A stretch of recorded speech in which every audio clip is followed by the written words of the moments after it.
I have no idea why that happened. Maybe Allah is telling me to shut up. I have no idea why that happened, guys. I have no idea. It just went off. I don't know why.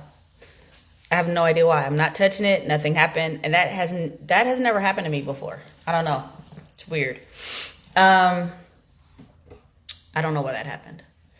Anyway, what I was saying was that most of the time when I'm on here ranting, I'm not giving you guys, unless we're talking about a product that I just don't like or something. Most of the time, I'm not giving you an opinion. I'm giving you something that's based in the science of cosmetology. Okay.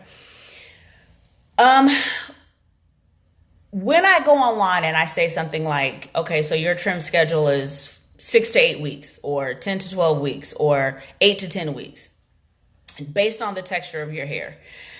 That's not the only factor that determines how often you have a trim. You could have coarse hair, but if you heat style every week, then you're probably a 6 to 8 weeker. If you maybe have fine hair, but your hair is very, very thick, then maybe you can go 10 to 12 weeks. Okay. There's different factors that influence what your trim schedule is.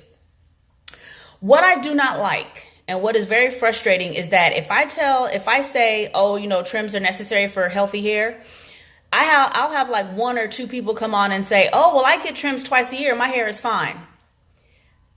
Okay. Like, how does that change what I'm saying? Like, there's also women that can eat whatever they want and their stomach looks like the back of a 19-year-old. That doesn't mean that all of us can eat that way.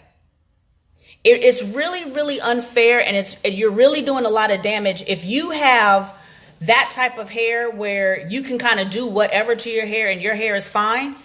Just because you have that type of hair, that doesn't make you the rule. That makes you the exception. So if, like, I might have, like, out of all of my clients, I might have 4 or 5 clients that literally they could probably come once a year and their hair will be absolutely fine. I can literally count those clients on one hand. That doesn't mean that all of my clients can do that. And that doesn't mean that it's okay for them to go around telling clients or telling other people, well, I only get, a trim once a year and my hair is fine. That's what we call anecdotal.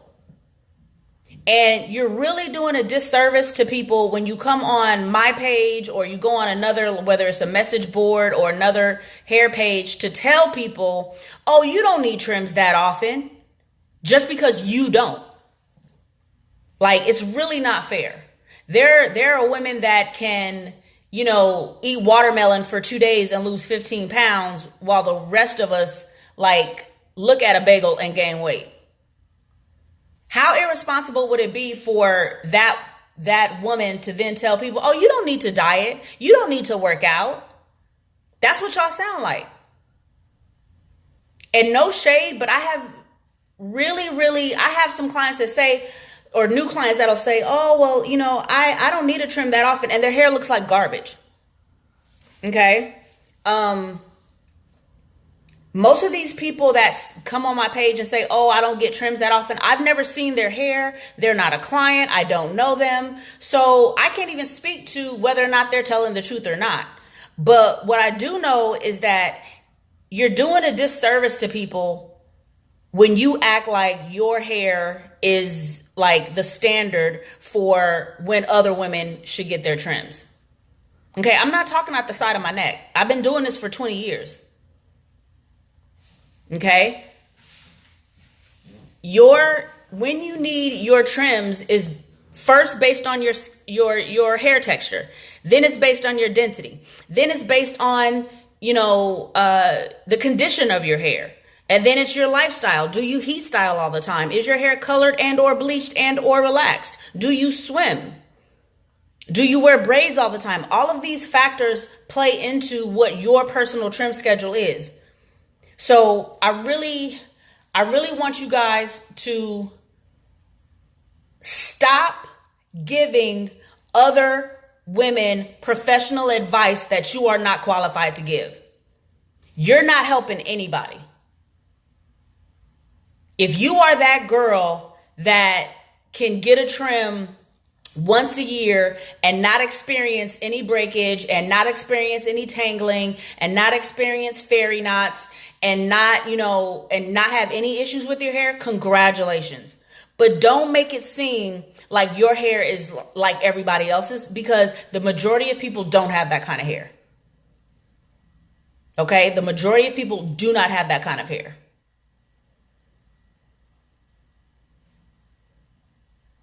Are we clear? Because it's really starting to get frustrating. It's really starting to get frustrating. And it's really important that when I say 6 to 8 weeks or 8 to 10 weeks, that you listen to what I'm saying. Because I feel like a lot of people, they hold on to that 10 to 12 weeks because they don't want to come that early. They don't want to come early. And I know that that's not what I told them. When I give you a range, we need to determine where you fall within that range. So if I tell you, okay, your hair is 8 to 10 weeks, but within that 8 to 10 weeks, you've heat styled 4 or 5 times, then most likely you're now pushing to 6 to 8 weeks. If I tell you 6 to 8 weeks, but you've really been taking care of your hair, and then when you come in, you barely need a trim, then we might move you to 9 weeks the next time. And then if you come in, your hair looks great and we barely need a trim, then we'll move you to 10 weeks. But don't just pick your own schedule and act like that's okay. Because the only thing that's going to suffer is your hair. I'm not going to suffer. Your hair is going to suffer, and then you're going to be back to square one. But I think it's really important that you guys stop listening to people that don't do hair. It's really not fair. And it's not, and when I say it's not fair, I mean it's not fair to you guys.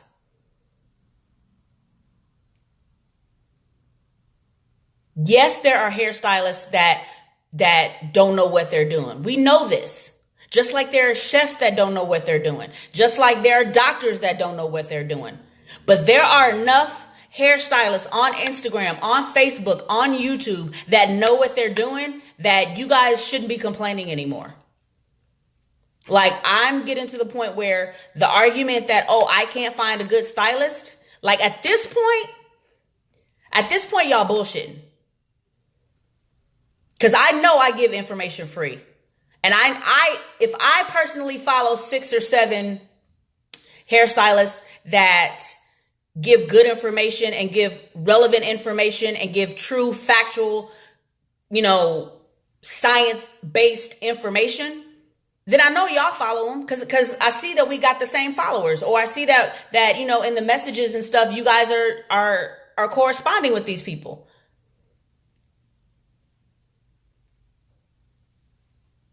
You have to stop taking information from people that are not qualified to give you information. I am not qualified in any way, shape, or form to give anybody any type of diet advice. At all. Okay? At all.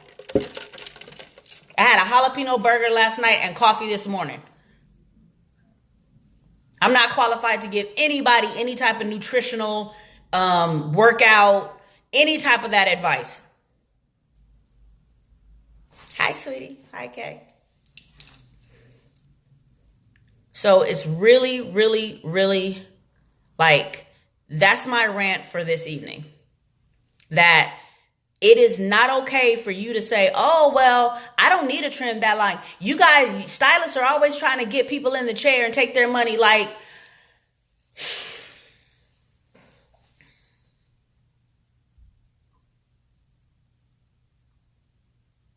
that's really, like, I'm trying to stay positive with this, but that's so frustrating.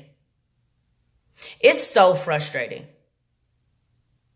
It is so, like, you know how many stylists I know that it's like, and I'm going to be honest. You have stylists that have given y'all like freebies when y'all was broke, come in early for y'all, come in late, Let y'all come to the house, come to your house, let you squeeze in, let your mama squeeze in, let your sister squeeze in, and do all of this stuff for y'all. And then y'all turn around and go to the next stylist and say, oh yeah, my last stylist, blah, blah, blah, blah, blah. And it's really, really unfair. It's really unfair. The way you guys talk about stylists it's really, really disrespectful. It's really disrespectful. Now, I know that there are a lot of things that clients don't know about stylists and the business and how we make money, how we pay our bills, what products cost, what implements cost, what tools cost, how much tax we pay. I know you guys don't understand all of that. And sometimes, and not even sometimes, but most of the time, that's the stylist's fault, because the stylist didn't set boundaries for you.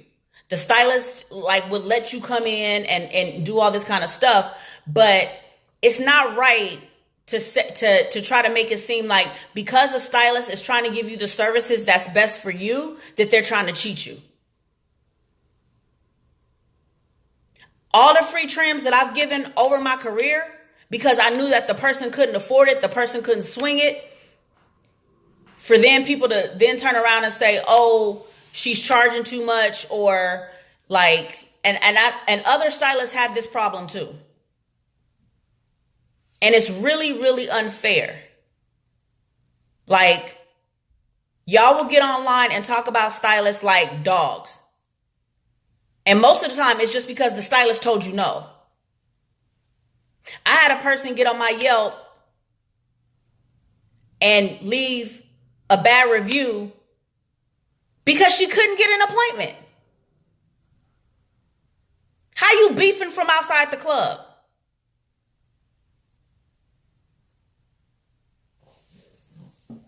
Couldn't even get an appointment, but she's leaving a review.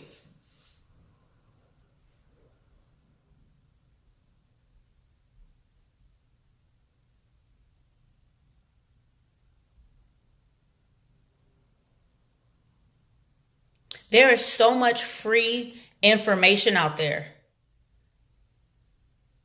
And it's imperative that you value that free information, because if you don't even value the free information, then of course you won't value the information that you have to pay for.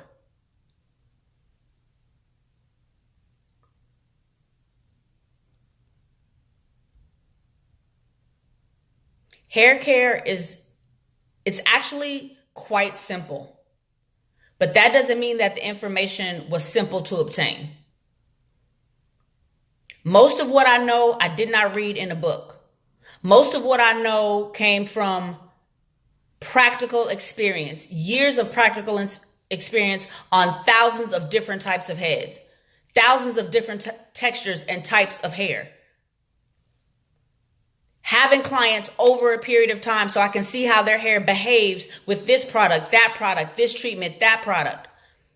How it behaves in humidity, how it behaves when the weather is cold, how it behaves when it's hot, how it behaves in constant wet weather like Seattle, Washington, versus, the type of weather that we have here on the East Coast.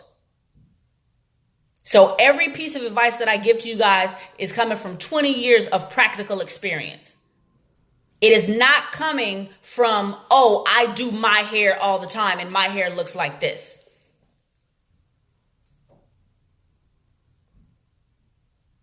You are not a hair expert if you are only an expert in your hair. If you can only make scrambled eggs, how are you a chef?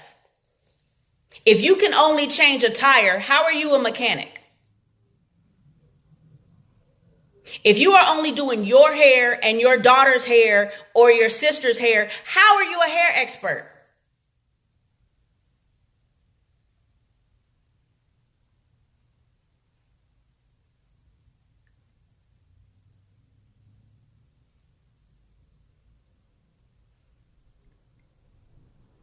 You guys are watching women with beautiful, wonderful, genetically provided great heads of hair.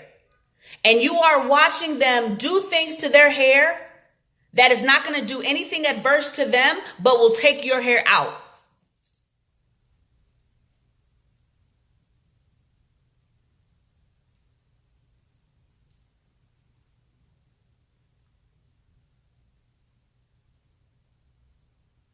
Hair is a science.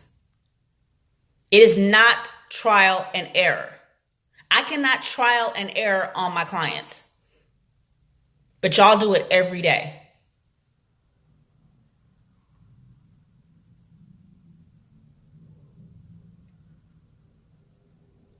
Start listening to professionals. Start listening to professionals. Start paying professionals. Stop saying that you can't find a stylist. Stop saying you can't find a good natural stylist. What you mean is you can't find a cheap, good natural stylist. That's what you mean. Don't send me text messages or DMs saying, "Oh, can you recommend somebody in Atlanta? Can you recommend somebody in Charlotte? Can you recommend somebody in Dallas?" You mean to tell me in all them nigga ass cities y'all can't find nobody to do your hair? I could see if you was hitting me up from Anchorage, or like you was hitting me up from Idaho, like you calling from Coeur d'Alene and saying, "Oh, I can't find nobody to do my hair in Vancouver, Washington." Okay, I got you. I believe you. But don't say you in Brooklyn and you can't find nobody to do your hair. That's really disingenuous. What you mean is you want great quality work for no money. You went natural, boo. You chose to do that.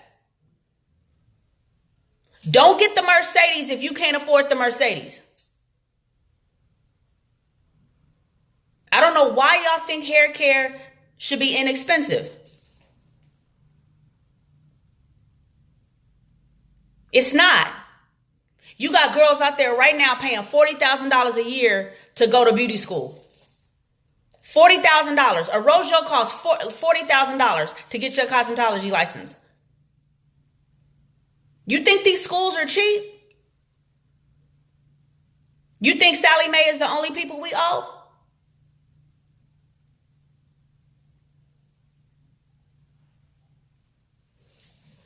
I Love Baby Hair has a hashtag that says pay a pro. Pay a pro.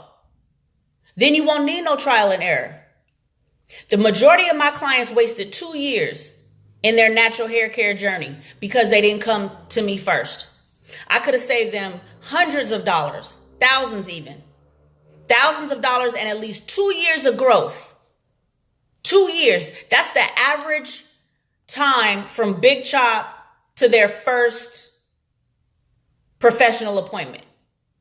And I'm talking about, this is like right when the natural stuff started popping off, 2011, 2012. It's like people missed out on 2 years of growth because that was the average. I find that most people waited to go see a professional. 2 years. That's 12 inches of hair that you missed out on. And 2 years of just not knowing what you were doing because you didn't want to pay somebody.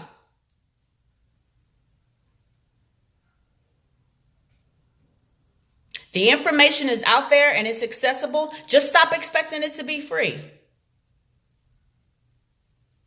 Stop listening to people that don't do hair. Stop taking hair care advice from people that have naturally great hair. I had a friend in high school and she was 6 months pregnant and her stomach was still flatter than mine.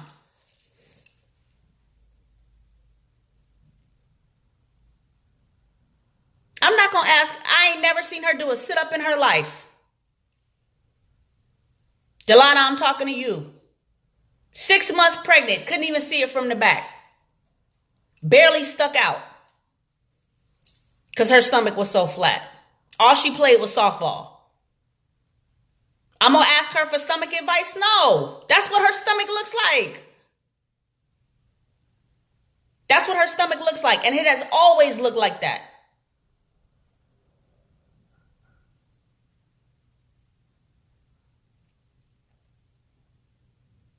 have done some of these people's hair. That is their hair. It's not the product. It's not the regimen. It's none of that. That's their hair.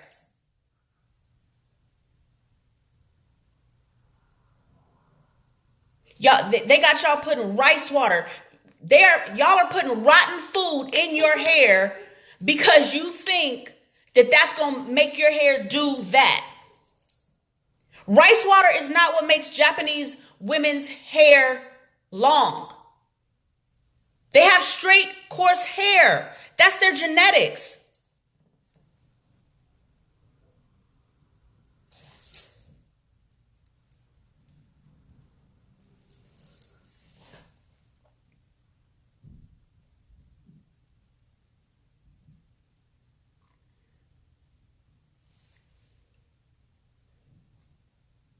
Y'all are doing too much.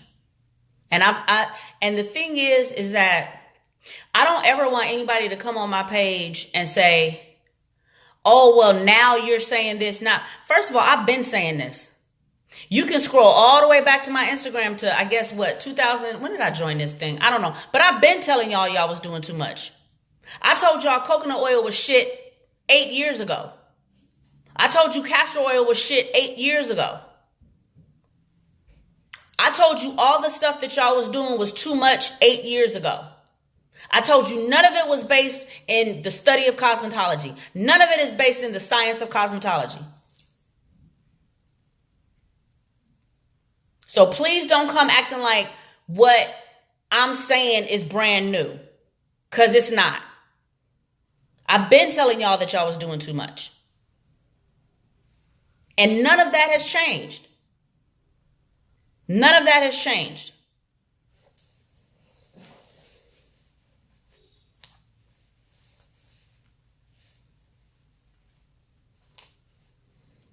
Pay a pro.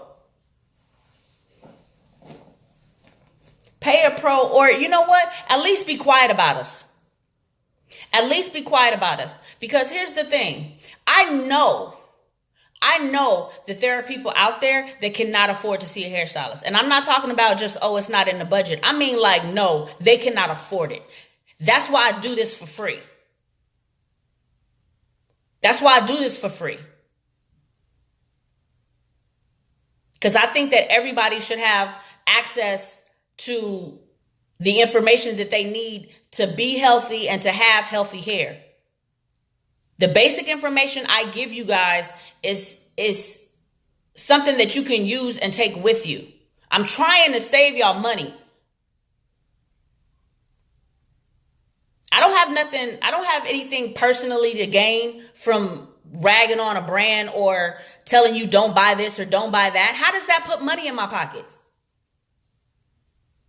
Ain't none of y'all had to put in no credit card to watch this. So yeah, do I sometimes take it personally when I see people talking about stylists? Like stylists don't get on Instagram and give y'all free information? Yeah, it makes me angry.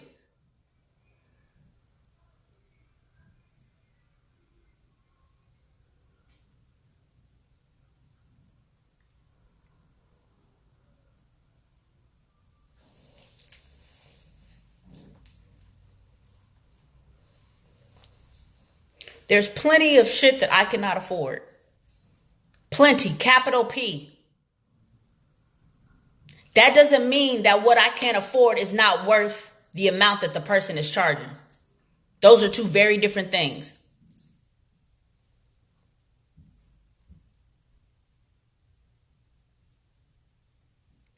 We have spent a lot of money as stylists to try to give you guys the best quality products, the best quality services, using the best tools. My freaking hair dryer is $150 because I know that cheap dryers burn the hair. They'll cook the hair from the inside out. I pick good flat irons that have an even heating plate so that there's no cold spots and no hot spots that might burn or snag your hair. I keep my scissors sharp so that they don't create split ends down the road.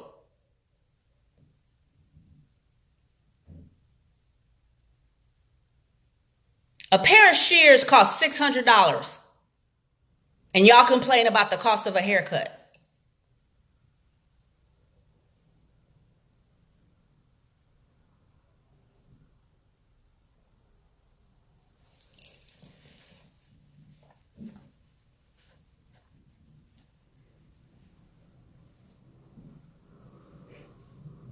I will debate with, as a stylist, there are things that we all know. Me liking a product and another stylist not liking a product does not mean that that stylist doesn't know what she's talking about. It doesn't mean that I don't know what I'm talking about. It means she likes that conditioner and I don't. That doesn't mean that the product is bad. It means I don't like it. So don't get in our comments. Like if you see a person, if you see a hairstylist, like, okay, and I'm going to tell y'all this right now. If you see a hairstylist say something that you know that I have said the exact opposite, don't tag me, because that's messy. The next person that does that, I'm going to block you. If you know that I hate henna and another hairstylist says, oh, they love henna, and you tag me and then be like, oh, what do you think? You're being messy because you know what the fuck I think. And what you're trying to do is you're trying to undermine her or undermine me, and I'm not having it.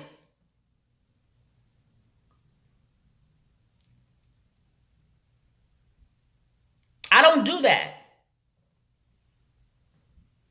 In all of my Instagram and all of my Instagram career or whatever, you will never see me under somebody else's post arguing with them. Ever. It's unprofessional. And I would never do that to another stylist. Ever. So don't encourage it. The next person that does that, I'm going to block you. You don't have to send me stuff about what other stylists are saying. You don't have to send me stuff about, what this blogger is saying or whatever. I probably have already seen it. And if you didn't see my name under there, don't bring it to me. I got a big mouth. I cuss too much. I'm highly neurotic, but I'm not messy. And I'm not shysty. So don't do that. We can get on here and key, and I'll laugh and talk with my clients and laugh and talk with y'all. But I don't get on Instagram and be shitting on other stylists. I don't do it.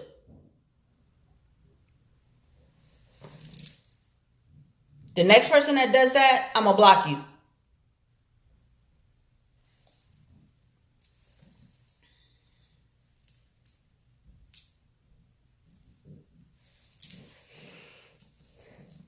Start listening to people that do hair.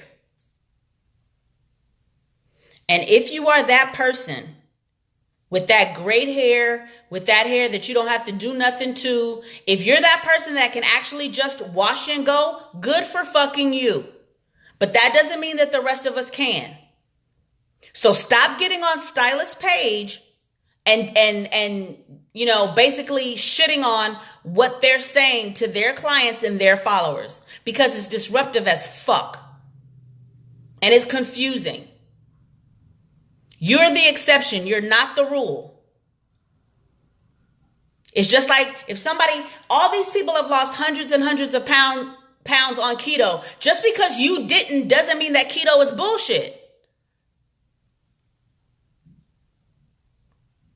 It is absolutely okay to say, hey, I'm lucky. I only have to have a trim once a year. But make sure you're positioning yourself to say, hey, I know this is just me. But don't put your anecdotal, incident or your anecdotal evidence as fact that, oh, this stylist doesn't know what she's talking about. Stop being contrary just to be contrary. And that's it. That's it. That's all I wanted to say. Okay? That's it. Just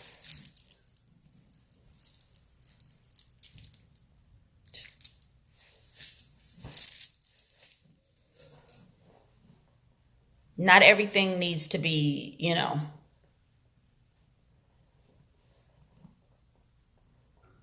I see a lot of stuff that doesn't apply to me. So guess what? I let it fly.